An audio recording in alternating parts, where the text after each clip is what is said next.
Hey, I'm Ashley. Welcome back to my channel. You can find me on Instagram at Miss Bonita. It's MISSBONIII. So three I's, TAAAA. So four A's. Miss Bonita. That's Miss Bonita, MISSBONIITAAAA. Four A's. Anyways, and I'll link the TikTok, of course. Welcome back to my channel. Ignore my shower curtain, it's like falling apart behind me. Life be lifing. And honestly, I was like, I should fix that, but we want to be authentic on this channel. So this is what Ashley's shower curtain is doing at the time. Anyways, I want to talk to y'all, us, have a discussion about the different energies you face in advancing in alignment. And what I mean by that is the other day I feel like God laid on my heart that you want to talk to people about like self-improvement and self-advancement, but you, meaning me, the assignment I'm putting on you, I want you to talk about the different demons you face at different levels. Pause the video. I promise y'all gonna have to pause at some point because we getting serious. So I really felt like the other day God was like, yeah, everybody talk about self-improvement. Yeah, everybody talk about self-advancement. Yeah, people talk about depression, sadness, happiness, advancing in your career. But I want you to share your testimony about dealing with different energies, fights, and attacks on your spirit, spiritual warfare, and advancement in the world. Because your spirit in the world, like, it's weird. Your body exists on this plane. You occupy this vessel. Therefore, your spirit occupies this vessel on this plane. But your spiritual warfare and being of the world and a worldly experience are completely separate. And the reason for that is just honestly like the spirit world is different. But when you have certain assignments on your life that, are called from God, just like I got like lipstick on my teeth. I blew myself sucking like that. Anyways, but just like you have angels assigned on your journey, I've seen different videos about, entities, beings that aren't sent from God being assigned on your journey. Just as bad as you are meant to win, there's somebody working just as hard for you not. So with that being said, God wanted me to talk about the different energies that attack you in your growth and advancement. And I felt like, damn, like I had to sit there because I'm like, I gotta talk about this. Like, I wanted to talk about this. I wanted to do this like that. But honestly, like I said about starting this YouTube channel, it was about being obedient to God. It was about me listening to what He said for me. So at that point, I gotta do what God is asking me to do. So we're gonna jump right in. I think for me, the first time I realized that there was an attack on my assignment was while I was in nursing school. And the reason I say that is I was plagued with bad dreams. Somebody need to hear this. I swear, if there is somebody watching my video right now who is being plagued with bad dreams, I'm sorry, because ain't no fun in that. It's nobody you can really talk to about that. You just be suffering because you gotta go to sleep. And only so many people gonna understand what like what's going on with you. So you gonna get through it. I promise you gonna get through it because I got through it, okay? But I said that to say, when I was in nursing school, the enemy key thing was to attack my dreams. So like it was hard for me to sleep at night. I can remember different clinicals that I'm like falling asleep or class or whatever. And like, I had teachers that really were invested in me, that cared about me and was like, you're going to be a great nurse. So when I'm doing stuff like that, they G-checking me like, this not going to work in the field. Like, you can't do this. I don't know what's going on at home. But and honestly, the enemy is so carefully calculated. Not that I couldn't tell my teachers because I did go to a Catholic school when I was graduating nursing school, but like how I was gonna tell these people like I keep having bad dreams. Like I don't think they would have understood. And at least at the time, I didn't think they would understand. So I never disclosed, what I was going through and why I was so tired. Maybe if I had, it could have turned out different. So I'm not encouraging anybody to just stay silent on their journey, because I did. And I suffered in silence, literally. I said to say the first time I allowed myself to really tap into what was going on with me, my study group in nursing school, only thing we used to do was study and go to the Bible study together. So one Bible study we went together, and the sermon was about the enemy attacking you in your dreams. And this really messed with my head, because I'm like, what? Like, sometimes you'll be going through stuff and you experience things, but it's so supernatural for somebody to call it out outside of your vessel. So when he said it, the sermon touched me. So I'm bawling, crying. So he called everybody to the front. He's like, if the enemy been messing with you in your dreams or your sleep, come up here. I want to pray for you. So, of course, you're going to pray for me, because I, too, need to be in that number. So I went up there. He went person to person. When he got to me, he was like, oh my God. Like, he's like, he's like, oh my God. He was like, the enemy has been working really hard on you. Like, he was like, that's not for no reason. Like, you have an assignment on your life, blah, blah. So he goes to praying over me. And he was just saying to pray over your dreams. So for me, I always tell people, if you've been keeping up with my channel, I write my prayers down. If you haven't, if this is your first video, I write my prayers. So I try my best to anoint and bless my prayers for every night that I go to sleep, because, y'all, as much energy as you experience on this plane, there's that much more and then some energy that you do not see. And after being spiritually attacked, I can tell you, you got to pray over this whole shit. Like, everything. Like I tell anybody, you want God up and through every part of your life. You got to pray over this whole shit. It's not easy, but baby, it's necessary. I don't know how else to put that. So, yeah. But I really feel like God wanted me to talk about the different energies you face at different levels, because it's like, God gives you an assignment, we accomplish goals, and we think that's just it. And it's really not. Like, outside of the individual relationships that you have to foster and continue or build and grow, the relationship you have with God is one thing, and the relationship you have with every other entity in the universe is another. So what I say to that is, like, just like people are saying, I believe this. I'm standing in my grandmother's prayers. I'm standing in my great-grandmother's prayers. I know that my great-grandmother prayed for me, and she showed up, and she let me know that she's present. But, all these different journeys and phases that we endure, there's so many different energies that exist to stop us from accomplishing those goals, to stop us from advancing in those areas, to stop us from even getting curious about the things we need to be curious about to go forward. And we have to work that much more in overtime to get past these. So when God laid on my heart that he wanted me to talk about my individual journey, a part of me but I understand, because I hope this meets the right person. Oftentimes, we like to minister to people from a certain place. And what I mean by that is, no matter where we come from, sometimes we want to find something in somebody that appeals to the thing we like about ourselves, if that makes sense. And it's not to say that there's people that have things that we don't like about ourselves, that aren't people that appeal to us. But a lot of times we try to nurture people in the areas that we see of things that we like about ourselves. And that's not really always the assignment that God has for us. Because the reason that we like that thing about ourselves probably ain't even anointed by God. Pause the video if you need to pause it.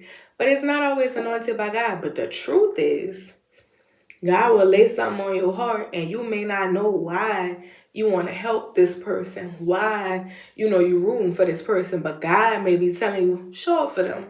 Ask them if they need help. Give them this resource. Offer this encouragement. Like, sometimes God puts us in a position to be a benefit of people, and it's all in our hands. And we may choose to do the right thing, or we may choose to do something else. Because I try to shy away from right and wrong, because we all have a choice. right? Even though we all have a choice, I feel like when God lays an assignment, an idea, an intention on your heart, and you go against it knowing it came from Him, we're choosing to do the wrong thing. Because none of our choices trump God and His reason. We have our reasons, but as the scripture says, lean not to your own understanding. So when you don't understand, you lean to the understanding that God gave you. And at that point, if He laid this assignment, this expression, this, fellowship over you, it's worth pursuing. And I'm not saying it's not hard. Because sometimes you get confused. Like, sometimes you be like, does God want me to do this thing? Like, I get it. I get it. But like I said, God really wanted me to talk about the different entities, beings, hardships that you face in leveling up. And I think the biggest thing that I want to say just off the top of my head from having a testimony is do not let the enemy get in your head. There's going to be a spirit of doubt as you're progressing, advancing, or shooting for your dreams. God don't give you doubt and God don't give you fear. So if you're feeling overwhelming feelings of fear and doubt, start praying that away. Start writing it down. If you have people in your life that give you that spirit who say certain things that don't sit right in your spirit or don't encourage you, you got to offer them space. And it may be hard because a lot of times it's not the people that we expect or not the people that we were willing to give up on. But what I'm saying is, if this is your dream and this is your life, you're in charge of it. So you can cut people out. I'm not saying you never talk to them again. I'm not saying y'all can never speak again. I'm not saying y'all can never foster a relationship again. But what I am saying is while you're on that path to pursuing that thing, get rid of anything in your path that's projecting fear onto you because that's not given from God.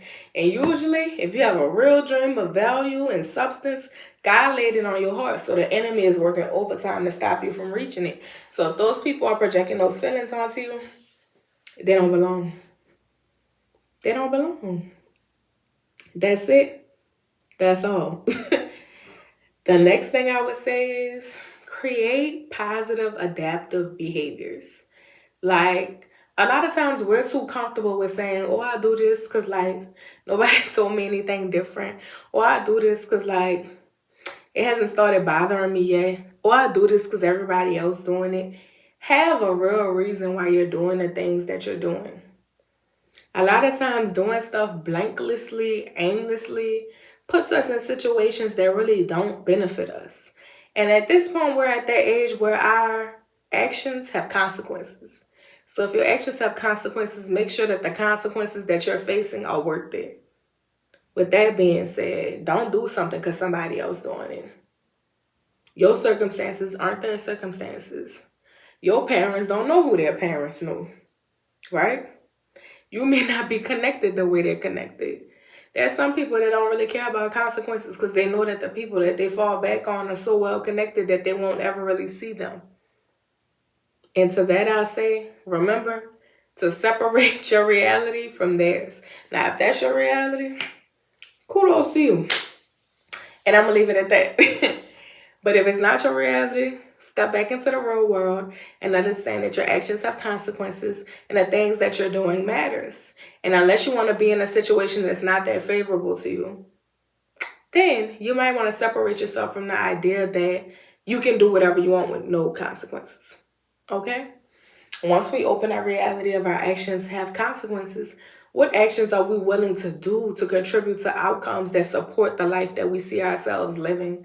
I see a lot of people talking about how they're supposed to be wealthy, or they want to be entrepreneurs, or they want to have this kind of family, or they want to invest in this kind of property, or they see themselves living like this at this age. But I don't see enough people actually in real time devoting their time to those goals and showing it. Right? So I say that to say, if you have certain goals for your life, really start researching. Start looking it up. Stop making poster boards. Why am I tongue tied? That was so aggy. Start making poster boards. Start making vision boards. Start making lists. Start just Googling, like a Google search away. A lot of times, we think things are so far away from us, and it's usually not. And honestly, like I always tell people, if God put the vision in your heart, He give it a vision, He wants you to make it plain. At the end of the day, get in a lab, get in a field. He's going to paint it piece by piece. And I say that because in a time of my life where I was completely lost and I didn't know what my life would look like, my career would look like, my individual journey outside of being a career student and stepping into my life just as an adult person, I never knew what that would look like. I didn't push that off on anyone else. I didn't really ask anyone else questions. I prayed. I spent a lot of private time with God. I wrote my prayers. I talked to God. I broke down. I shared my fears. But I kept going. And God eventually showed me a life that was like, this is what I have for you. And I say that to say a lot of times the vision we have for our life is so much smaller than what God has for us. Like the things and the stuff that God has for us, we usually don't even give ourselves that much. And it's pretty sad because it's like, if we're fearfully and wonderfully made, why do we play ourselves so small? If we're made in God's image, why do we play ourselves so small? Why do we feel like we don't deserve or we couldn't have the grand things that He has to offer us? I think a lot of times we have to pray against that enemy and that spirit of doubt and fear. And that's doubt and fear on every level. You can doubt that you're ever going to make X amount of money. You can doubt that you'll never advance this far in your career. You can doubt that you'll never have the romantic relationship of your dreams. You can doubt that you'll never have a best friend that you can really trust through and through. You can doubt that you'll never live stress-free and be financially free. You can doubt the fact that you'll never live in that dream house that you have in your head. You can doubt the fact that you'll ever heal from the traumas that you grew up with. Or you can believe that God gave you and put you in position to where you could play the card you was dealt to the best of your ability. I'm not saying that life gonna be perfect, and I'm not saying everyday life gonna be sunshine and rainbows. But I always tell people, when you put the work in, I strongly believe the God I serve meets you halfway. Now understand, all of our work is weighted and graded differently. So the pressure, the time, the investment is different. But I don't say that to make you believe that God won't meet you halfway, because He absolutely will. But you got to get in the field. You have to be so dedicated and invested in your own healing, your own emotional intelligence, your own career, your own financial stability and independence, enough to understand, see, pursue, and operate from a different perspective. Stop working off the perspective that people told you in a life that you don't want to mimic. Because a lot of times people are comfortable telling you that things go a certain way, and maybe for them it does. But it goes that way because they're comfortable operating in this space. A lot of times we're trying to create new spaces, new relationships, new platforms, and that comes with new actions, perspectives, and understanding. Also communication. But we have to be clear, honest, and receptive enough to understand what's been working for other people ain't working for me. And the way I'm trying to go about this is different. The experience that I'm trying to offer is different. And that's okay. I tell people so many times, we grew up on so much right, wrong, that we think everything comes up to that, and it doesn't. A lot of things are taste and preference, and just that deep. And once we're able to identify that, we can go forward in a way that's more conducive to all parties involved. I feel like I went all over the place and this video was getting so long, but I just really wanted us to dive into the different entities, energies that we face in different parts of growth, development, career building, relationship building, and progression. So leave a comment, comment, and subscribe. But leave a comment if you have a question for me or ideas or things that you think that I left out, because I was trying to really ramble and I didn't have my notebook. So comment, and subscribe, and I'll see you guys in the next video.